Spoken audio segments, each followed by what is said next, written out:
Namaskar. Did education in colonial India play a greater role to facilitate individual mobility or to promote group solidarity? In other words, did education in colonial India raise individual consciousness or strengthen group identity? This paper seeks to understand that did education in colonial India play a greater role to facilitate individual mobility or to promote group solidarity? In other words, did education in colonial India raise individual consciousness or strengthen group identity? The British Indian education is conceived in India as an act of securing and consolidating power by this introduction of the complete system of education. The British sidelined indigenous education, which was marked by diversity. Certificate and exams became a guarantee for high ability and valuable attainments. The realignment of education brought consent to the British rule, which the military power could not have achieved. The Indian subjects were informed that colonial education aimed at bringing modernity among the natives, but in the garb of bringing modernity, it brought a culture of certificates, marks, and medals, which became the prized possessions of the Nehaj and have no prized possession of have several Indian intellectuals set up their own model schools. Active demand put up by the Indian rich leaders to have more technical colleges attests to Indian participation in education. In 1757, when the East India Company started its political career in India, it had its own traditional system of imparting education to the students. Initially, the East India Company had no plan to impose a westernized system of education on its Indian subjects. Robert Clive to maintain the view that there should be no interference in the existing system of education. Men like Warren Hastings, Jonathan Duncan, Mount Stuart Elphinstone, Mr. Fraser, and Sir William Jones gave encouragement to the Orientalist studies. However, the early policy of encouraging Oriental education was soon questioned in England. Basu, both the Anglicist and the Orientalist factions were equally complicit with the project of domination. The British Indian education having been conceived in India as a part and parcel of the act of securing and consolidating power. Education was one such institution which could lead to the transformation in society. However, this is not to suggest that there was no education system in pre-colonial India, but one has to keep in mind that it was not a centralized or homogeneous apparatus of education. Indigenous system of education comprised a vast network of pathsalas and maktabs for elementary education, tools, agraharas and madrasas for higher learning, Arabic, Persian, Bengali and literature, and the provisions of domestic instruction for many boys and especially girls by their parents, relatives or privately engaged tutors. Gupta. Promesh Acharya's study of Bengal showed that Patsalas were of the exclusive status of Brahmin society. In fact, Satish Chandra Mitra in his book Jaisor Khulna Itihas stressed that Muslim won recognition for being efficient Patsala teachers by the end of the Pathan era. The Hunter Commission clearly articulated that if any institution or teachers wants to teach or instruct students in religious matters, they can do separately, but it could not be a part of school curriculum. Assistance was recommended to schools and orphanages in which poor children were taught reading, writing, and counting with or without manual work. A special attention in moral education was also emphasized. The Hunter Commission aimed at giving good moral character and a strong physical qualities to students. We therefore recommend that physical development be promoted by the encouragement of native games, gymnastics, school drills, and other exercises suited to the circumstances of each class of school. Hunter, because they thought that a sense of right and wrong should prevail among the students. When a boy knows and keeps his proper place in the school, he will be in some degree trained to keep it in the world also. Hunter, moral deterioration in Indian school boys can lead to departure from the gentle and respectful manner of old times. At the heart of the colonial enterprise was an adult-child relationship. The colonizer took the role of the adult and the native became the child. Kumar in the state's role in this vision was that of a protector of the ignorant masses who personified Arabic Asiatic mind, portrayed by James Mill in his popular History of British India as case study in the Central Hindu College and the Arya Mahila College. To manifest the impact of various reports, we can take the case study of two educational institutions which started within 3 decades, namely the Central Hindu College founded in 1898 and the Arya Mahila School founded in 1926. These two institutions are especially with less with because dealt with because these two institutions were following the parameters set up by the colonial state, but at the same time they were resisting colonial dominance. Kumar. In fact, there was not one single system of education for the different state of the rural people, but two distinct systems to suit purely the two main classes of conflicting interests: the landlords, the leisure class or zamindar, and their associates on the other hand, and the rest of the working people on the other. Acharya, the zamindar, tried to educate their children at home. At the same time, the rayas and the petty boot traders sent their children to the Pathshalas. W. Adam points out that in Bengal and Bihar there was on an average a village school for every 63 children of school-going age.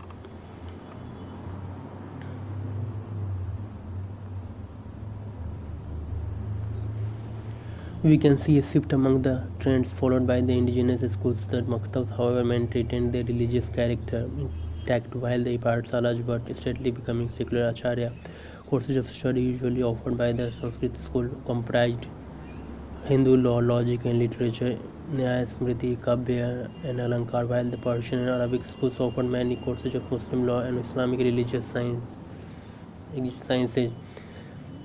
Example: the Quran, the Tafsir, the Hadith and the Fiqh. The Persian school also included in their courses some of the literary and historical works like Padname, Ahmedname, Gulistan, Abu Fazl, etc.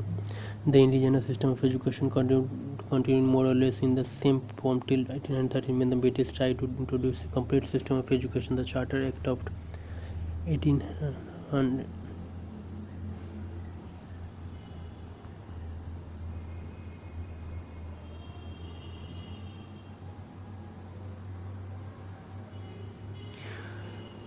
The Charter Act of 1830 produced two major changes in Britain's relations with her colony. One was the assumption of a new responsibility towards native education, and the other was a relaxation of control over missionary activity in India. Viswanathan, moreover, Macaulay, Mint and Benedict's resolution in 1835 marked a change from the previous era. The Dispatch of 1854 declared that the system of grant in aid should be based on an entire absistence from the interference with the religious instruction conveyed in school, assisted with nascent Hindu nationalism and revivalism. Hindi was assigned an important new role as the vehicle of a distinct Hindu consciousness and was soon to challenge the position of Urdu. Start women's education in the elite circle in pre-British India. There were strong precedents of female intellectual participation. Women from respectable families often studied classical or vernacular literature as a recreation,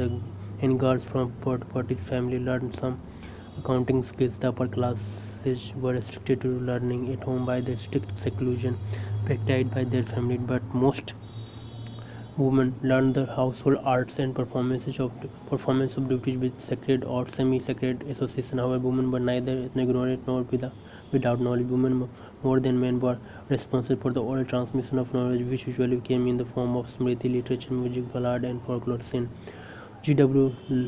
Littner wrote about Punjab that upper class Hindu and Muslim women used to receive some education at home or through religious institutions, and that a large number of women in princely states were found to be literate at the time of annexation. The education of women was not high on the agenda in Britain at the time, and the small resources to be devoted to education educating England's Indian subjects were not to be wasted on the lower classes or on women.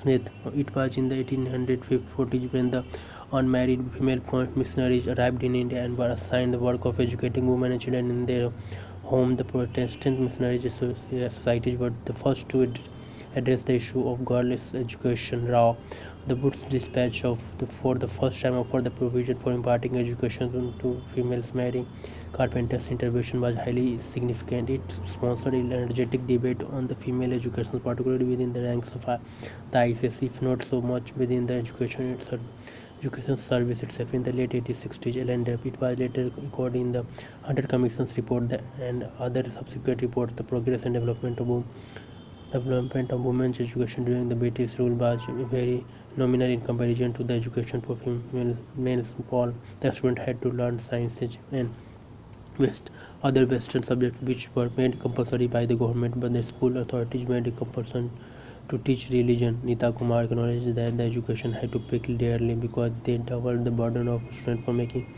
them study the compulsory subjects as well as the religious subjects. The teaching of English became a compulsory part of the school curriculum along with history, geography, mathematics, and science.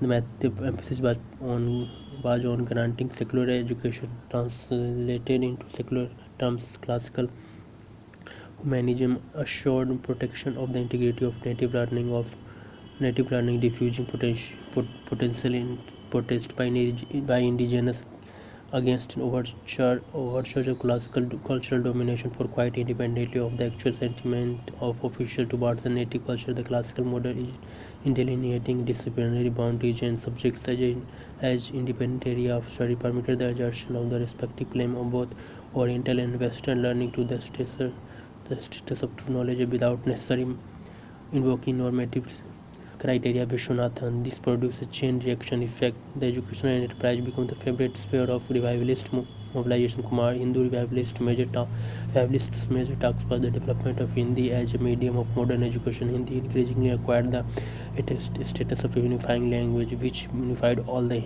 Hindu to fight against the British as well as to distance themselves from the Urdu-speaking Muslim population. The region they cited were basically two: one, that Hindustani as a spoken idiom of the common man is inadequate for serious discourse, and two, that it cannot promote national integration as Sanskritized Hindi can, for traces of Sanskrit are found in all Indian languages. Kumar. The Indian press emerged as a near monopoly house of textbook in Hindi due to government's negligence of the women education. It became imperative for the Western educated Indian intelligentsia to shoulder the responsibility of women's education. Means subjections of women 1869 became popular among the Indian educated who often spoke in favor of female equality. Committee wrote about the absolute necessity of women's equality. People like Gopal Hari Deshmukh, G. Agarkar, Mahadev Govind Ranade, Kashinath Trimbak Telang, and R. G. Bhandarkar took up the liberal ideas in their writing and speeches.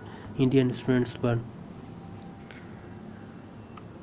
often required to reflect upon the aspects of Indian society. The status of women was a popular essay and exam question, particularly in the first half of the 19th century. In 1889, around 549 in 1889, around 549 members of the Indian National Social Conference pledged to abstain from alcoholic drink, seized the practice of dowry and child marriage, endorsed widow remarriage, and educate their daughters. But this did not mean a complete equality between the male and the female education. By and large, academic education was thought to be for boys, and while domestic education was for the girls. The curricula varied from schools to schools, but almost all girls' schools taught hygiene, needlework, household management, and child rearing. Moreover, the Sadler Commission of 1970 encouraged the religious value system to mingle with women's education. Paul.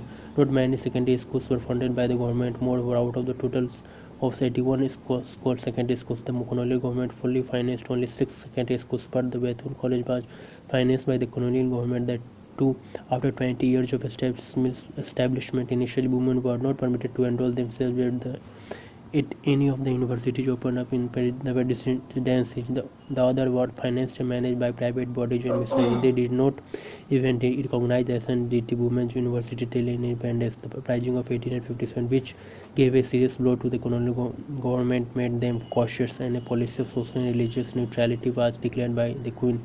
The participation of a large number of women, including Lakshmibai, Tarabai, Sundara, Moti Bai, in the mutiny, made the government a little more careful about the promotion of education. The overall progress was slow, and the 1881 census showed that there was just one woman under instruction for a population of 403 women in Madras. However, considerable private and collective efforts made by the Indians and Europeans cannot be overlooked in shaping women's education. Officers like Bethune Reed and Howard's patient work had already clearly demonstrated that what was pursued without strong intervention from the center. Pandit Ishwar Chandra Vidyasagar set up over the 40 schools for women from 1855 to 1858. During the colonial period, the three important agencies that promoted women education were the Christian missionaries, the main intelligentsia, and the British governments. The missionaries were pioneers in the field in this field, but the thread of their activity was gradually taken up by educated Indian men. Srivastava, the government policy mainly concentrated on primary education. There was hardly any schools in the rural areas for girls. Government schools with their dark, stuffy classroom and lack of space for the girls to run about was only an extension of the unhealthy atmosphere of the women's life at home. The shortage of teachers was a perennial problem with the girls' school set up by the government. The schools in the cities were drawing women age students mainly from Anglo-Indian, European and Indian Christian Parsi and a few enlightened and well-to-do in Hindi, Hindu and Muslim families. Only 50 women schools out of 81 were run by their grantee, and all this hindered the growth of secondary education of women and the little efforts made by local bodies in promoting secondary education. Secondary education among the women could not make much headway. At first sight, a different result might have been expected. The explanation lies in the fact that girls' schools are for the most part supported by private agencies, while of boys' schools a much larger portion is maintained either by the government or by local bodies votes involving consequently much greater charge on public funds. Review of Education in India 1886. Nurullah and Naik in their study showed that when Karjan came to India, only 2.5% of the female population of school-going age was in school. Native students in private institutions, the success of the medical college, and the requirement of an increasing European and Anglo-Indian population had led us to the conclusion that time is now arrived for the establishment of universities in India, which may encourage a regular and a liberal course of education by conferring academic degrees as evidences of attainment in different branches of art, science, and sciences, and by adding marks of honor for those who may desire to compete for the honorary distinction of Biswas and Agarwal. The establishment of the Calcutta, Bombay, and Madras universities in January 1857 marked beginning of modern higher education in India. Paul 1999. These were called the first generation universities. Initially, the government performing the examining role only, for fees has to be borne by the candidate. The second generation universities included the Banaras Hindu University, the Allahabad University, the Aligarh Muslim University, etc. For the Allahabad and the Banaras Hindu University, the immediate model for all the subjects was the Calcutta University, of which were offshoots from 1890 to mid 1920s. Allahabad, affiliating and examining no teaching university by 1914. There were 39 colleges inspected and approved, Nagpur and Lahore among them, and there were 11 accepted up to the BS standard, including Meerut and Indore. College libraries were small and their font were even smaller. In 1915, the first university library wide open. The most popular subjects offered were English, Geography, History, Law, etc. The arts courses attracted the students more. The pattern of studies in arithmetic and logic than current in English provided a convenient model for adaptation in India. Vishwanathan, however, science was also taught in the university, but it was much made compulsory even in the schools as well. Sciences was expected not just to improve Indian materially but to intellectually, morally as well. Bernal looked at science as an occupation which had three aims, namely the psychological, the rational, and the social. David Arnold talks about Indian science, which was not static. The trans-regional exchange took place in the field of science even after the decline of Mughal Empire. That's the disinterested nature of India's political and cultural system enabled most obviously, though not uniquely, in the 18th century, several centers of science, technology, and medicine to flourish at the same time, and for each to develop its own distinctive characteristics. Although Dharmapal too attests the point, the artificial making of ice seems to have been till then unknown in Britain. Dharmapal. The first book on mathematics, called Tuhfat-ul-Hisab, appeared in 1852. It is considered one of the first books in any Indian language in modern Western mathematics. Habib and Bhattacharya, the medicine. Deepak Kumar talks about Western medical discourse. It functions in several ways: as an instrument of control, which would swing between coercion and persuasion as the exigency demanded, and as a site for interaction and often resistance. Kumar, he clearly showed that earlier When the Europeans came to India as travelers, they showed a respect for the local Vaidyas and Hakim. In fact, Indian and had the tradition of collaboration in medicine, but things started changing with the colonial rule, and the indigenous system felt so marginalized that they did not collaborate even if they could have done it. The Western science put emphasis on the cause of the disease. The Indian on Nidana's treatment, microbes and microscopes contributed the new medical spectacles, but the Vedyas put emphasis on the power of resistance in the Muhammad Kumar. Indians were essential nonetheless to the organization and dissemination of Western medicine in Calcutta in 1824 and in Bombay 2 years later. Two training institutions were set up for the purpose primarily designed to supply the army with sub-assistants, surgeons, dressers, and apothecaries. With respect to medicine, official policy seems all along to have been directed to the practical goal of approving cheap but reliable medical aid for company servants. Arnold in 1835, Bengal Lord Banting appointed a committee for the purpose of improving the constitution and extending the benefits of native medical institutions and creating a system of management and education better suited to the official needs. After a bit heated debate, the committee advised the evolution of the institution along with medical classes and the madrasa and Sanskrit college and the creation of a new college to teach Western medicine exclusively and with English as the sole medium of instruction, which was taken as the hallmark of a superior civilization, a sign of the progressive intention and moral legitimacy of colonial rule in India and the corresponding backwardness and barbarity of indigenous practice. The Parsis formed the largest single contingent among early entrants to the college, forming more than 40% of the intake between 1846 and 1866, but there were also a substantial number of Christians and Hindus. Almost same was the scenario for women. Most of the women students in the medical college were born from the Anglo-Indian, Indian, Christian and Parsi. The state system of instruction as regards control, sanction and textbook has been firm with a view to the requirement of boys, and it needs modification in many important points. If the education of girls is to receive the encouragement. Review of education in 1886.